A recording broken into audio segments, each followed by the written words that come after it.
Did you get Kemi fired? Violet's expression didn't change. Would you like some tea? Answer the question. She walked to her kitchen, filling the kettle with precise movements. I don't know anyone named Kemi. Stop playing games. Someone sent her firm screenshots of our private messages. How would anyone have those unless they'd accessed my phone? Your phone? Violet turned to face him, her voice maddeningly calm.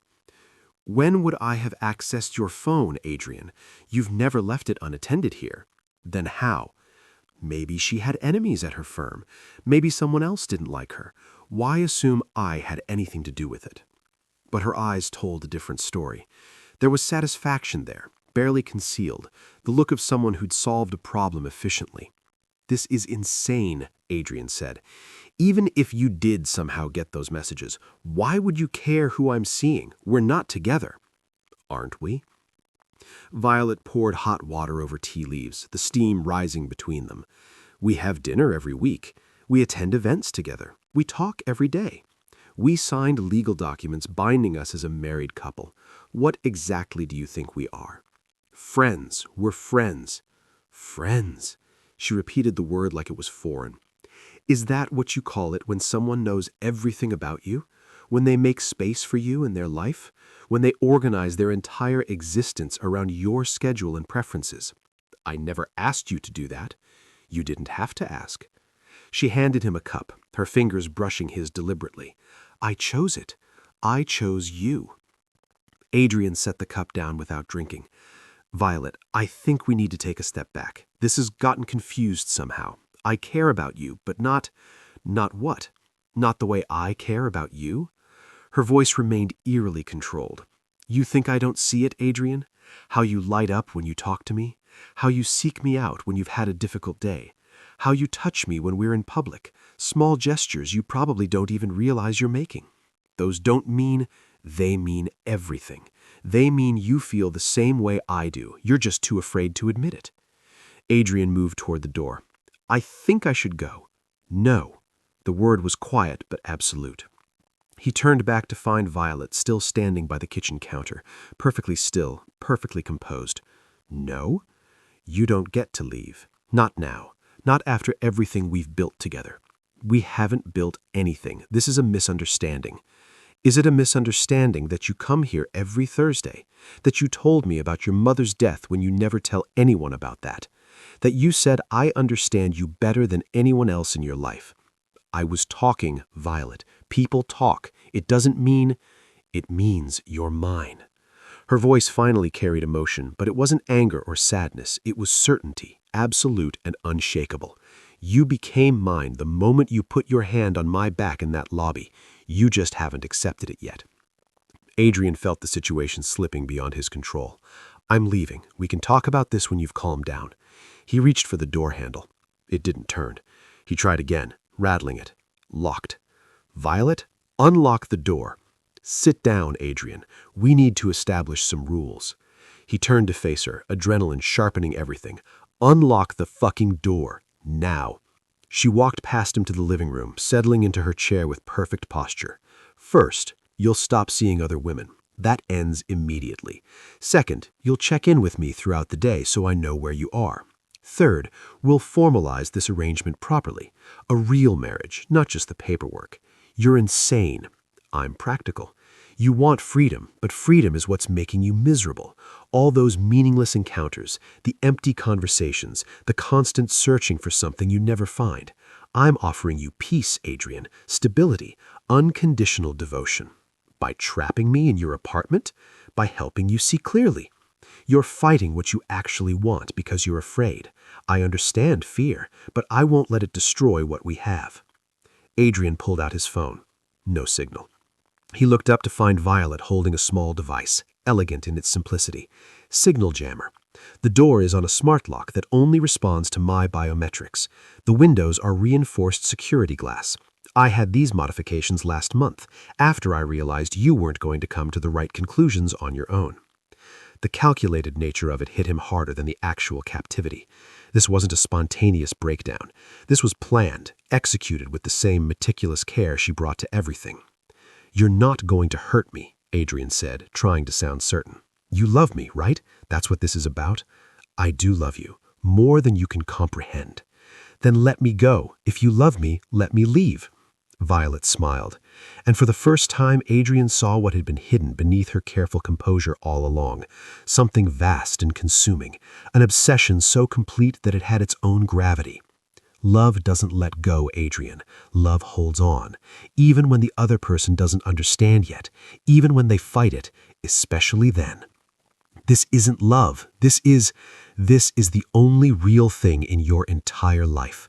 Every other relationship you've had has been shallow, transactional, temporary. I'm offering you permanence. I'm offering you something that will never abandon you, never leave you, never fail you. You're offering me a prison. I'm offering you a home. They stared at each other across the carefully decorated living room, the reality of the situation crystallizing between them. Adrian understood with sickening clarity that Violet believed every word she was saying. This wasn't performance or manipulation. In her mind, she was saving him from himself. How long are you planning to keep me here? He asked quietly. As long as it takes for you to understand. Someone will notice I'm missing. Leo, my clients. I'll handle it. I'll send messages from your phone explaining you need some time away, a family emergency. People believe what they expect to believe, Adrian. You taught me that. I never taught you this. You taught me to be observant, to notice what people want versus what they say they want. You want this, Adrian. You want someone who sees you completely and loves you anyway. You want someone who won't let you run. You've just never had the courage to admit it. A noise from outside, voices in the hallway. Adrian moved toward the door, shouting, but Violet remained motionless. They can't hear you. Soundproofing, another modification. The voices fade. Adrian felt the room closing in, felt his carefully controlled life revealing itself as the illusion it had always been. He'd thought he was the one who kept things at arm's length, who maintained boundaries, who stayed in control. But Violet had been watching, learning, preparing, and he'd been too arrogant to see it. You can't keep me here forever, he said, forcing his voice steady. I don't need forever. I just need long enough. For what? For you to realize you've been mine from the beginning. That Thursday dinners weren't casual, that every conversation meant something, that when you said, I understood you, you were telling the truth you were too scared to acknowledge. Adrian's phone buzzed in his pocket, somehow receiving a message despite the jammer. He pulled it out, a text from Leo. Dude, where are you? We had lunch plans. Before Adrian could respond, Violet was beside him, her movement so quick he hadn't registered it. She took the phone gently from his hands. I'll tell him you're sick, she said, her fingers flying across the screen, that you'll call him in a few days. Violet, shh. She cupped his face with one hand, her touch tender and terrible.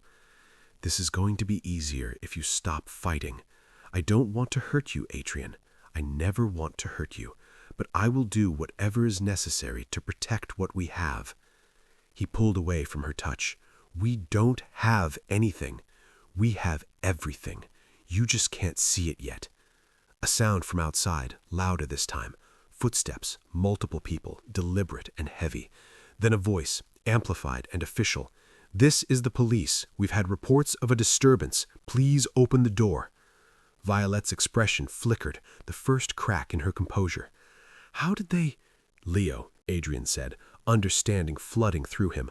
I was supposed to meet him an hour ago. He knows I'm never late without calling. He knows something's wrong. The voice came again, more insistent. Open the door now or we will force entry. Violet looked at Adrian, then at the door, calculating rapidly. This doesn't change anything, she said quietly. They'll leave eventually. You'll explain it was a misunderstanding, and we'll continue. No, Adrian said, we won't. You think you can leave? You think you can go back to your empty life after this, after everything we've shared? I'll find a way. She smiled then, and it was the saddest thing Adrian had ever seen. No, Adrian, you won't. Because even when you walk out that door, even when you block my number and move apartments and try to forget this happened, you'll still hear my voice. You'll still feel me watching. You'll look over your shoulder in restaurants, wonder if that woman across the street is me, check your phone thinking I've found a way to reach you. I'm not something you can leave behind. I'm in you now. Permanent. The door shuddered under heavy impact, wood splintering. I'm sorry, Violet whispered, touching his face one last time. I'm sorry. You made me love you. Then she pressed something on her phone and the lock disengaged. The door burst open, officers flooding in, separating them immediately. Adrian found himself giving statements, watching Violet being led away in handcuffs, her face serene and unchanging even as they read her rights. Leo appeared, frantic and relieved, explaining how he'd tracked Adrian's location, how he'd called the police when Adrian hadn't responded. The officers found the jammer, the modified locks, the meticulously organized files on Adrian's life that Violet had compiled. Evidence of planning, of escalation, of obsession documented with scientific precision. They took Adrian to the hospital for evaluation, then to the station for more questions. By the time he returned to his own apartment, the sun was rising on a new day. He stood in his living room, surrounded by the trappings of his carefully constructed life, and felt nothing. The police told him Violet would be charged, that there would be a trial, that he should consider a restraining order. Adrian agreed to everything mechanically, his mind somewhere else. He kept thinking about what she'd said in those final moments, and hating that some part of him recognized the truth in it. 3 weeks later, Adrian sat in a restaurant waiting for a date, a woman a colleague had set him up with. She was running late, and Adrian checked his phone reflexively. No messages. He looked around the restaurant, scanning faces without meaning to, searching for one in particular, even though he knew she was awaiting trial, knew she couldn't be here. His phone buzzed. Unknown number. Against his better judgment, he opened the message. I told you. Permanent. No photo, no name, just those 3 words. Adrian blocked the number immediately, his hands shaking slightly, but he kept looking around the restaurant, unable to stop himself, unable to shake the feeling that somewhere, somehow, she was watching, waiting. The date arrived, apologizing for the delay, and Adrian tried to focus on her conversation, but his attention kept drifting to the windows, to the doorway, to the dark spaces between streetlights where a figure could stand unseen. He would move apartments, change his number, rebuild his boundaries even higher than before. He would do everything right, everything logical, everything the therapist and the lawyers recommended. But late at night, in the moments between waking and sleep, he would wonder if Violet had been right, if he would spend the rest of his life looking over his shoulder, feeling her presence in every shadow, hearing her voice in every quiet moment. And in the morning, he would check his phone and find nothing, which was somehow worse than finding a message, because the absence felt like patience, like she knew eventually he would be the one to reach out, like she was simply waiting for him to understand what she'd understood from the beginning, that some doors, once opened, can never truly close.